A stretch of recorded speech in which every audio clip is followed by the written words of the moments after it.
ನಾನು ಕನ್ನಡ ಸಂಸ್ಕೃತಿ ಇಲಾಖೆ ಮಂತ್ರಿ ಇದ್ದಂಥ ಸಂದರ್ಭದಲ್ಲಿ ರಾಜ್ಯೋತ್ಸವ ಪ್ರಶಸ್ತಿಯನ್ನು ವೆಂಕಪ್ಪ ಸುಕ್ತೇಕರ್ ಅವ್ರಿಗೆ ಕೊಟ್ಟಿದ್ದೆ. ಅವರೊಬ್ಬ ಹಿರಿಯ ಕಲಾವಿದರು, ನಮ್ಮ ಜಿಲ್ಲೆಯವರು, ಕೆಳವರ್ಗದಿಂದ ಬಂದಂಥವರು, ಸಣ್ಣ ಸಮುದಾಯದಿಂದ ಬಂದಂಥವರು. ಅವರು ಜೀವನದ ಸಾಧನೆಯನ್ನು ಪರಿಗಣಿಸಿ ಶ್ರೀ ನರೇಂದ್ರ ಮೋದಿಜಿಯವ್ರ ಸರ್ಕಾರ ಅವ್ರಿಗೆ ಪದ್ಮಶ್ರೀ ಕೊಟ್ಟಿದ್ದಕ್ಕಾಗಿ ನಾನು ಅಭಿನಂದನೆಗಳನ್ನು ಸಲ್ಲಿಸ್ತೇನೆ.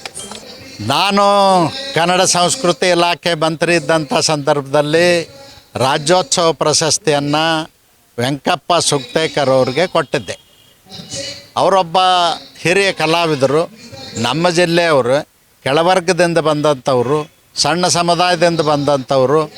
ಅವರು ಜೀವನದ ಸಾಧನೆಯನ್ನು ಪರಿಗಣಿಸಿ ಶ್ರೀ ನರೇಂದ್ರ ಮೋದಿಜಿಯವ್ರ ಸರ್ಕಾರ ಅವ್ರಿಗೆ ಪದ್ಮಶ್ರೀ ಕೊಟ್ಟಿದ್ದಕ್ಕಾಗಿ ನಾನು ಅಭಿನಂದನೆಗಳನ್ನು ಸಲ್ಲಿಸ್ತೇನೆ. ರನ್ ಟಿವಿ ನ್ಯೂಸ್ ವಿಡಿಯೋಸ್ ನೋಡಲು ಸಬ್ಸ್ಕ್ರೈಬ್ ಮಾಡಿ, ಬೆಲ್ ಐಕಾನ್ ಪ್ರೆಸ್ ಮಾಡಿ.